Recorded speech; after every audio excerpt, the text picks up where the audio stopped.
되었습니다. 우리 함께 신앙 고백하심으로 수요 예배 하나님께 올려드리겠습니다. 전능하사 천지를 만드신 하나님 아버지를 내가 믿사오며 그 외아들 우리 주 예수 그리스도를 믿사오니 이는 성령으로 잉태하사 동정녀 마리아에게 나시고 본디오 빌라도에게 고난을 받으사 십자가에 못 박혀 죽으시고 장사한 지 사흘 만에 죽은 자 가운데서 다시 살아나시며 하늘에 오르사 전능하신 하나님 우편에 앉아 계시다가 저리로서 산자와 죽은 자를 심판하러 오시리라. 성령을 믿사오며 거룩한 공예와 성도가 서로 교통하는 것과 죄를 사하여 주시는 것과 몸이 다시 사는 것과 영원히 사는 것을 믿사옵나이다. 아멘. 찬송가 303장 우리 함께 찬양하시겠습니다. 날 위하여 십자가에 중한 고통 받으사 대신 죽은 주 예수의 사랑하신 은혜여 보배로운 피를 흘려 영영 죽을 죄에서 구속함을 받은 우리 어찌 찬양 안 할까. 예수 안에 있는 우리 한량없이 즐겁고 주 성령의 위로함이 마음속에 차도다. 천국 음악 소리 같은 은혜로운 그 말씀 끊임없이 듣는 우리 어찌 찬양 안 할까. 이 세상의 모진 풍파 쉬지 않고 불어도 주님 안에 보호받는 우리 마음 편하다. 늘 깨어서 기도하고 저 천국을 바라며 주님만을 기다리니 어찌 찬양 안 할까. 기도하겠습니다. 참 좋으신 하나님 아버지, 오늘도 이 수요 예배 기억하고 예배 자리로 나온 우리 사랑하는 성도들 주님께서 기억하시고 예배 후에는 우리 성도들의 마음속에 우리의 생명의 주가 되시는 예수 그리스도의 그 십자가 보혈만이 충만케 되어지는 은혜 허락하여 주옵소서. 예수님의 이름으로 기도드리옵나이다. 아멘. 성경 봉독하시겠습니다. 우리 오늘 보실 하나님의 말씀 예레미야 8장 18절부터 9장 22절까지의 말씀입니다. 우리 워낙에 긴 본문이니까 우리 8장 18절부터 8장 22절까지만 우리 함께 교독하시고 이제 나머지는 본문을 통해서 우리 함께 살펴보도록 하겠습니다. 우리 18절부터 22절까지 우리 한 절씩 교독하시겠습니다. 슬프다 나의 근심이여 어떻게 위로를 받을 수 있을까. 내 마음이 병들었도다. 딸 내 백성의 심히 먼 땅에서 부르짖는 소리로다. 여호와께서 시온에 계시지 아니한가. 그의 왕이 그 가운데 계시지 아니한가. 그들이 어찌하여 그 조각한 신상과 이방의 헛된 것들로 나를 경노하게 하였는고 하시니 추수할 때가 지나고 여름이 다하였으나 우리는 구원을 얻지 못한다 하는도다. 딸 내 백성이 상하였으므로 나도 상하여 슬퍼하며 놀라움에 잡혔도다. 길르앗에는 유황이 있지 아니한가. 그곳에는 의사가 있지 아니한가. 딸 내 백성이 치료를 받지 못함은 어찌 됨인고. 아멘. 오늘 본문은 예레미야 8장 18절부터 9장 22절까지 아주 다소 긴 본문의 내용입니다. 애가라는 제목으로 오늘 본문의 말씀을 우리 함께 살펴보도록 하겠습니다. 오늘 본문은 그 시작부터 슬프다 하고 시작을 하죠. 예레미야의 애가입니다. 이제 18절부터 한번 보십시오. 슬프다 나의 근심이여 어떻게 위로를 받을 수 있을까? 내 마음이 병들었도다. 지금 이 말씀을 하고 있는 주체는 예레미야입니다. 예레미야 마음에 큰 근심이 있어 그 마음이 병들고 말았습니다. 그래서 슬프다 슬프다. 아니 하나님의 선지자 예레미야 마음이 도대체 무슨 이유로 슬퍼서 병들게 되었는가? 그 이유가 우리가 읽은 19절부터 22절까지의 내용입니다. 19절 보시죠. 딸, 내 백성의 심히 먼 땅에서 부르짖는 소리로다. 여호와께서 시온에 계시지 아니한가? 그의 왕이 그 가운데 계시지 아니한가? 그들이 어찌하여 그 조각한 신상과 이방의 헛된 것들로 나를 경노하게 하였는고 하시니. 자, 지금 이 말씀이 예레미야의 마음이 심히 병든 이유입니다. 하나님의 백성들이 하나님께 부르짖는 소리가 여호와는 대체 어디에 있습니까?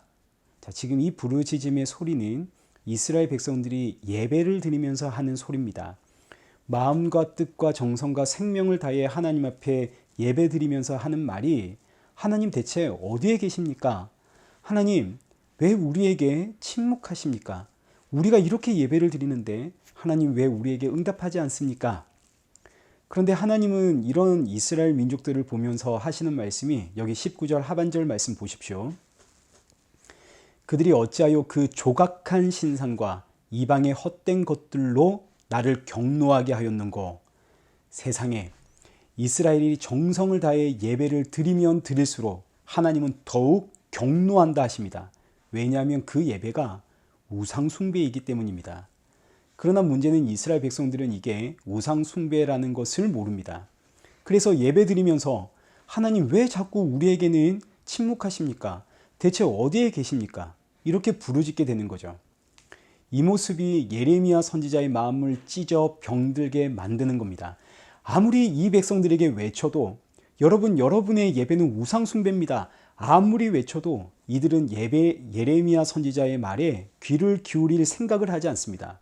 왜냐하면 우리의 제사장과 서기관들은 아무도 너처럼 말하지 않는다 이겁니다. 우리가 지난주에 이제 살펴보았던 것처럼 11절 보십시오. 제사장과 서기관들이 백성들을 향해 평강을 외칩니다. 평강하다 평강하다. 우리가 하나님의 전에서 이렇게 정성을 다해 예배하니 하나님이 우리를 기뻐하신다. 그러나 서기관과 제사장들의 말과는 달리 백성들에게 평강이 없습니다. 그래서 하는 말이 하나님은 어디에 계시는가? 그러니까 이 의미는 대체 우리에게 무엇이 부족하여 하나님은 침묵하시는가? 우리가 하나님께 무엇을 더 드려야 되는가? 이런 뜻입니다. 그런데 이들의 문제가 우상 숭배라고는 상상을 못하죠. 예레미야의 선지자의 그 소리는 들리지가 않고 그저 우리의 정성이 부족했나? 우리의 열심이 부족했나? 우리의 충성이 부족했나? 그래서 하나님이 우리에게 침묵하시는 것인가? 그러고 나서 터져 나오는 원망의 메시지가 20절입니다. 추수할 때가 지나고 여름이 다하였으나 우리는 구원을 얻지 못한다 하는도다. 추수할 때가 지나고 여름이 끝났습니다. 자, 그러면 추수의 결실이 있어야 되는데 우리에게는 남은 게 아무것도 없다. 이런 뜻입니다. 아니, 하나님 앞에 그렇게 정성을 다해 예배를 드렸는데 대체 우리에게 뭐가 남았나? 하나님 앞에 정성을 다했고 충성을 다했는데 아니 하나님은 대체 우리에게 뭘 주셨단 말인가? 이 원망의 소리. 이 원망의 소리가 예레미야 선지자의 마음을 찢어 놓았다 이거죠. 그래서 22절에 예레미야 선지자의 탄식입니다. 길르앗에는 유황이 있지 아니한가? 그곳에는 의사가 있지 아니한가? 딸 내 백성이 치료를 받지 못함은 어찌 됨인고? 길르앗의 유황은 아주 탁월한 치료제로 알려져 있습니다. 탁월한 치료제가 여기 길르앗에 있으니까 그곳에 의사들이 모이는 것은 아주 자연스러운 현상이겠죠.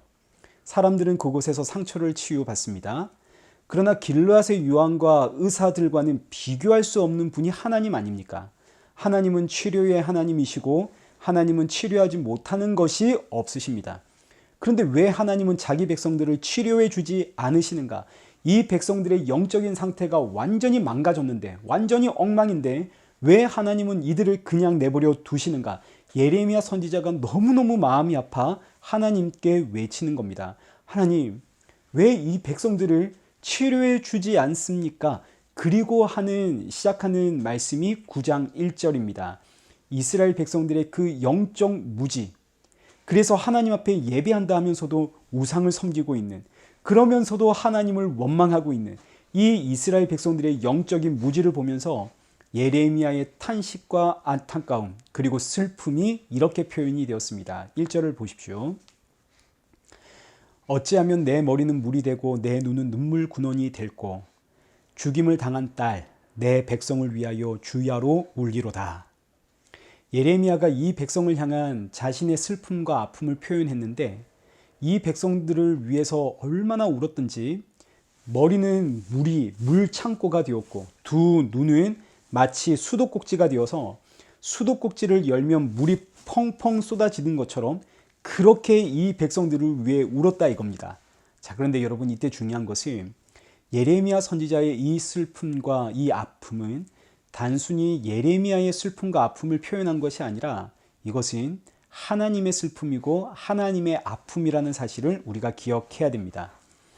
선지자를 보내 아무리 참된 회개를 가르쳐주고 참된 예배를 알려주어도 도무지 그 회개와 예배에는 관심을 두지 않고 그저 우상의 하나님을 찾고 그 하나님 앞에 예배하는 이스라엘 백성들, 그 백성들을 보며 하나님께서 이렇게 우신다는 표현입니다. 자, 2절 말씀도 한번 보십시오. 내가 광야에서 나그네가 머무를 곳을 얻는다면 내 백성을 떠나가리니 그들은 다 간음하는 자요 반역한 자의 무리가 되미로다. 예레미야 선지자는 도무지 이스라엘 민족들을 볼 자신이 없습니다. 아무리 하나님의 말씀을 증거하고 회개를 선포해도 이 백성들은 회개할 마음도 없고 하나님께로 돌아올 마음도 없습니다. 이들은 전부 간음하는 자요 반역한 백성들입니다. 그래서 예레미야 선지자가 하는 말이 내가 차라리 이들을 보지 않으면 좋겠습니다. 차라리 이들을 떠나 광야로 나갔으면 좋겠습니다. 그러면 내 마음이 이렇게 슬프고 아프고 내 마음이 병들 일이 없을 텐데 하나님, 저는 떠나고 싶습니다.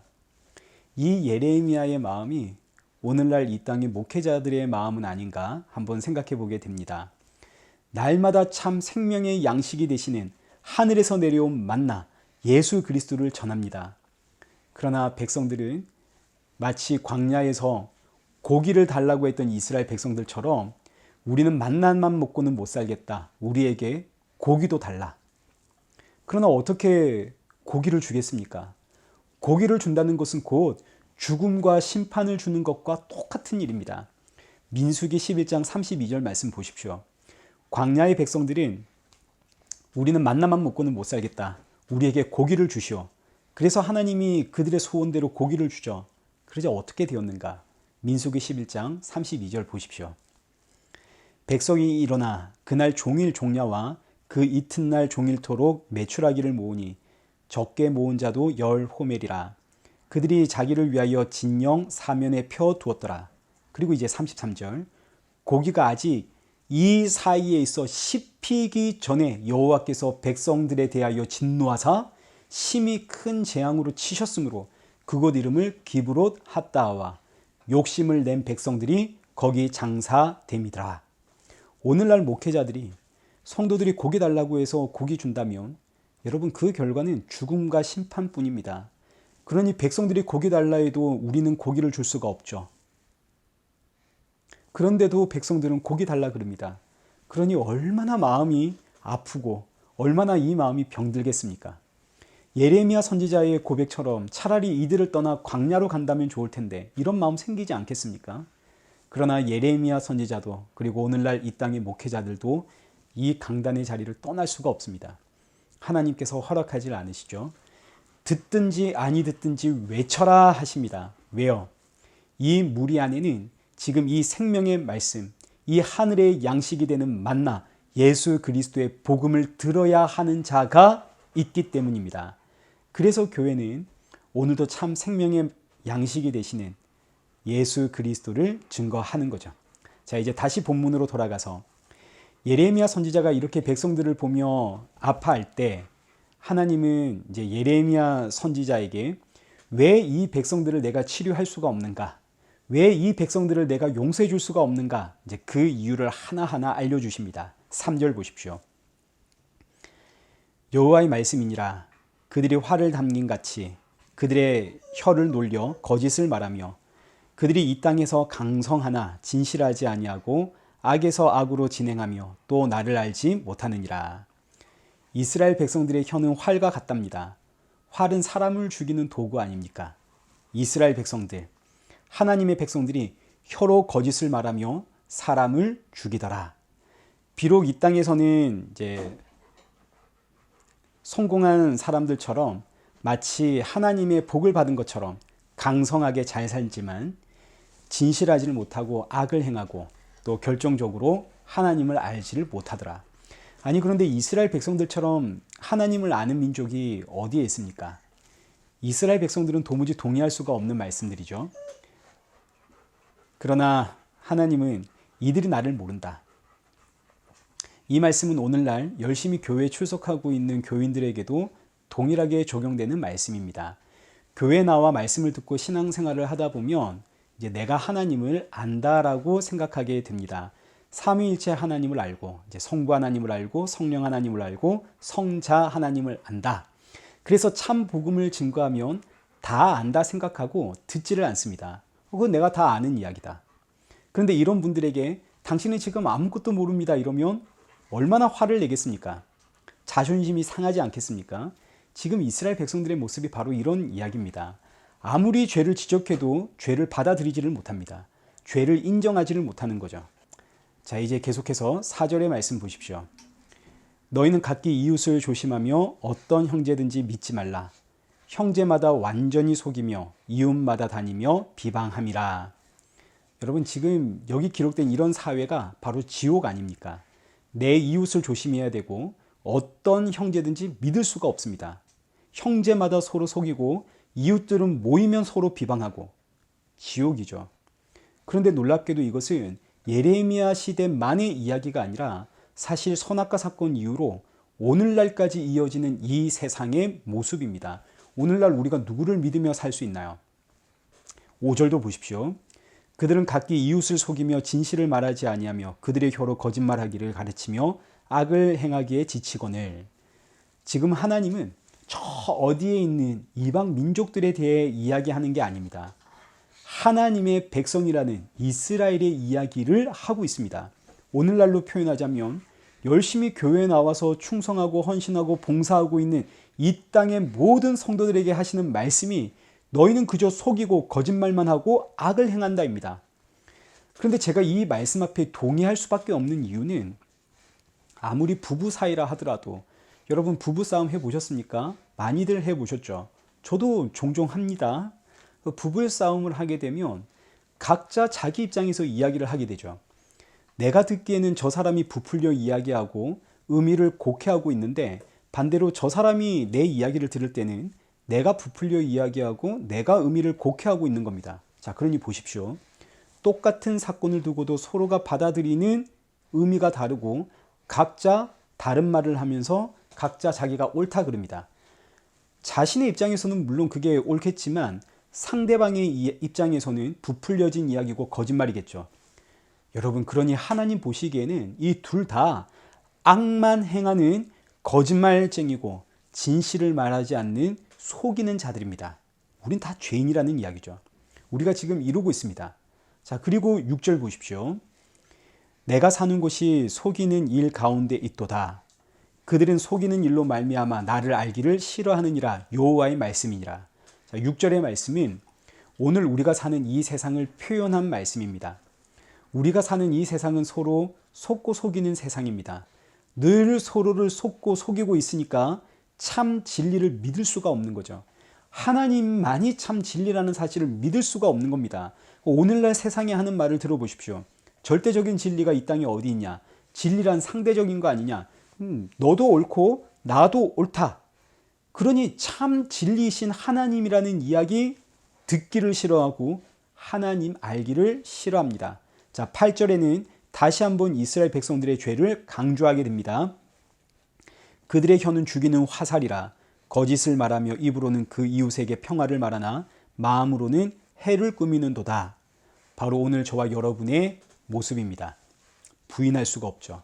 자, 그러니 이런 백성들을 하나님이 어떻게 해야겠습니까? 이제 심판해야겠죠. 9절입니다. 내가 이 일들로 말미암아 그들에게 벌하지 아니하겠으며 내 마음이 이런 나라에 보복하지 않겠느냐. 여호와의 말씀이니라. 하나님은 심판할 수밖에 없다라고 말씀을 하십니다. 그리고 하나님께서 그가 행하실 심판의 모습을 예레미야 선지자에게 이제 미리 보여주시는데, 예레미야 선지자는 그 심판의 모습을 미리 보고 기록을 했습니다. 10절입니다. 내가 산들을 위하여 울며 부르짖으며 광야 목장을 위하여 슬퍼하나니 이는 그것들이 불에 탔으므로 지나가는 자가 없으며 거기서 가축의 소리가 들리지 아니하며 공중의 새도 짐승도 다 도망하여 없어졌습니다. 이 세상의 마지막 그 끝을 예레미야 선지자가 보았습니다. 불에 타버린 세상입니다. 그리고 불타고 있는 중입니다. 이 종말의 이 마지막 때의 모습을 베드로 사도도 똑같이 보았습니다. 베드로 후서 3장 7절입니다. 이제 하늘과 땅은 그 동일한 말씀으로 불사르기 위하여 보호하신 바 되어 경건하지 아니한 사람들의 심판과 멸망의 날까지 보존하여 두신 것이니라. 자, 이 세상은 앞으로 불에 탈 세상입니다. 이 세상이 불에 타고 그 불이 영원히 꺼지지 않는다면 이 세상이 이제 곧 지옥이 되는 거죠. 하나님의 백성들은 그 마지막 날 예수 그리스도와 함께 새하늘과 새 땅으로 가고 남아있는 백성들과 이 땅이 불타면 이곳이 바로 지옥이 되는 겁니다. 자, 그런데 예레미야 선지자가 보니까 이렇게 불타고 있는 세상 그 한가운데 이스라엘 백성들이 있더라 이겁니다. 그래서 예레미야 선지자는 그 불타고 있는 이스라엘 민족들을 보며 울입니다. 그러나 울지만 방법이 없습니다. 왜냐하면 이미 끝나버렸거든요. 11절 내가 예루살렘을 무더기로 만들며 승냥이 굴이 되게 하겠고 유다의 성읍들을 황폐하게 하여 주민이 없게 하리라. 하나님의 심판은 변개치 않는다는 뜻입니다. 반드시 이 세상 심판합니다. 그러니까 지금 이스라엘 백성들은 이 세상 모든 인류의 대표로 지금 여기에 서 있습니다. 하나님께로 돌아오지 않는 모든 인생은 이스라엘 백성들처럼 반드시 심판을 받습니다. 여러분, 이 세상은 반드시 심판을 받는 세상입니다. 너무나 두렵고 무서운 메시지 아닙니까? 그러나 항상 성경은 심판의 메시지로 끝나는 것이 아닙니다. 반드시 이 심판을 피할 방법을 우리에게 알려줍니다. 자, 그 방법이 뭔지를 한번 생각하면서 계속 본문의 말씀을 보십시오. 13절 하나님께서 이스라엘 백성들이 심판을 받는 그 원인을 다시 한번 말씀을 하시는데, 여호와께서 말씀하시되 이는 그들이 내가 그들 앞에 세운 나의 언약을 나의 율법을 버리고 내 목소리를 순종하지 아니하며 그대로 행하지 아니하고 그 마음의 완악함을 따라 그 조상들이 자기에게 가르친 바알들을 따랐습니다. 이스라엘 백성들이 심판을 받는 이유, 하나님의 율법 버리고 하나님의 말씀 듣지 않고 바알은 물질을 주는 신이죠. 황금입니다. 그 바알을 쫓아가며 살더라.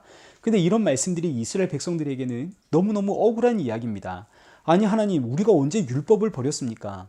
아니 하나님, 우리가 언제 하나님의 말씀을 듣지 않았습니까? 하나님, 우리가 언제 세상에 그 황금을 쫓으며 살았습니까? 우린 정말 온 힘을 다해 하나님을 섬겼고 예배하지 않았습니까? 이스라엘 백성들은 도대체 뭐가 문제인지 모르는 겁니다. 여러분은 뭐가 문제인지 아셨나요? 자, 이제 계속 보십시오. 하나님은 도무지 뭐가 문제인지를 모르는 이 이스라엘 백성들에게 그 원인을 가르쳐 주시는데 17절부터 20절까지는 너희들은 가서 애곡하는 부녀를 불러와서 여기 와서 곡을 해라. 우리말로 하자면 장례식장에 아이고 아이고 하고 우는 사람들을 불러와라, 이런 뜻입니다. 지금은 이제 찾아보기가 어렵지만 과거에는 장례식장에 아이고 아이고 하고 우는 사람들을 사오곤 했습니다. 하나님께서 이렇게 곡하는 부녀들을 불러와서 이스라엘 민족들을 바라보며 곡을 해라, 아이고 아이고 하며 울어라, 이렇게 울어야 하는 이유는 이제 보십시오.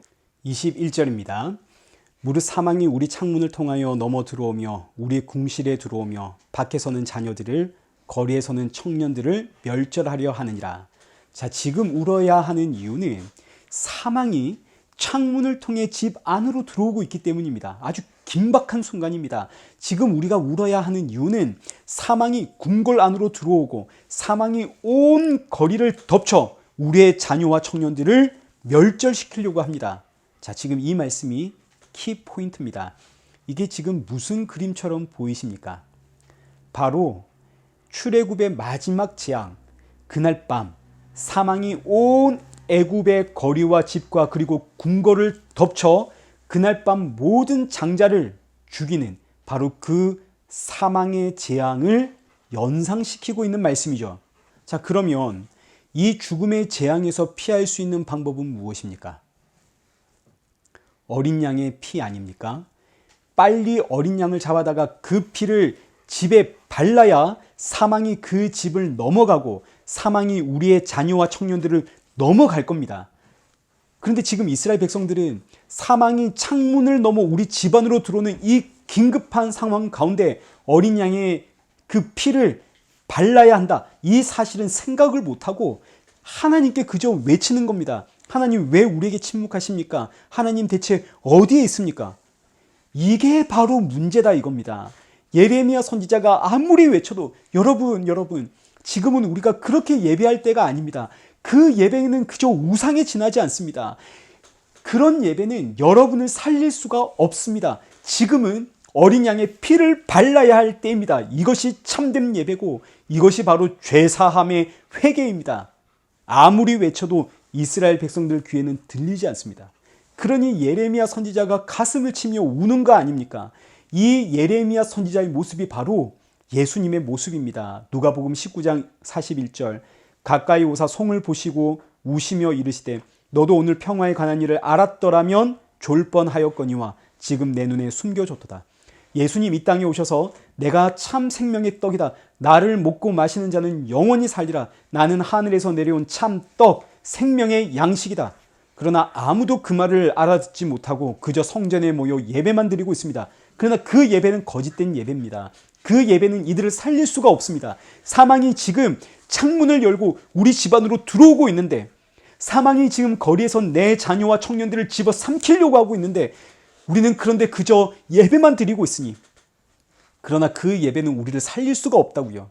그래서 예수님 이들을 보시며 우시고 아무도 원하지 않는데 친히 십자가로 가셔서 이 백성들을 위해 피를 흘려주십니다. 그 예수님의 피가 이 백성들의 집 위에 흐르고 내 자녀들 머리 위에 흐르고 거리의 청년들 머리 위에 흐르니 사망이 왔다가 그 사망이 넘어갑니다. 이것이 바로 오늘 저와 여러분이 받은 구원의 은혜입니다. 오늘 예레미야의 애가, 예레미야의 슬픔과 아픔 보았습니다. 이 슬픔과 아픔은 단순히 예레미야의 것이 아니라 하나님의 것이고 예수님의 것입니다. 아무리 알려주어도 도무지 이해하지 못하는 이 백성들, 그래서 예수님 이들을 살리기 위해 친히 십자가에 피 흘리셨다는 이 복음 앞에 여러분, 우리가 무슨 말을 하겠습니까? 사랑하는 성도 여러분, 지금도 사망은 우리 집 창문을 열고 들어오려고 하고 있습니다. 호시탐탐 노리고 있습니다. 이때 우리 어떤 예배 드려야 되겠습니까? 예수님의 피를 바르십시오. 여러분, 이것이 진짜 참된 예배입니다. 예수 그리스도의 피를 발라야만 사망이 넘어갑니다. 예수 그리스도의 피를 발라야만 죄사함의 은혜가 있습니다. 오늘 저와 여러분의 예배가 예수 그리스도의 그 보혈을 의지하며 그 보혈을 내 집에 그리고 내 자녀들에게 바르는 그런 참된 예배가 되어지기를 축원합니다. 우리 함께 기도하겠습니다. 살아계신 하나님 아버지, 오늘 우리의 예배가 본문에 기록된 이스라엘 백성들의 예배처럼 그저 형식만 남아있는 예배가 아닌지 돌아봅니다. 사망은 지금도 호시탐탐 우리 집 창문을 열고 들어오려 하고 거리에 있는 자녀들과 청년들을 덮치려 합니다. 이런 긴박한 상황에서 우리를 살리는 참된 예배는 오직 예수 그리스도의 그 십자가 보혈을 의지하는 것이요, 그 보혈을 바르는 것이라는 이 사실을 알고 오늘도 내일도 예수 그리스도의 보혈로 옷 입는 성도 되어지도록 은혜 부어 주옵소서. 그리고 이 귀한 생명의 비밀을 만나는 이들에게 긴박한 마음으로 증거하는 성도 되어지도록 인도하여 주옵소서. 예수님의 이름으로 기도드리옵나이다. 아멘.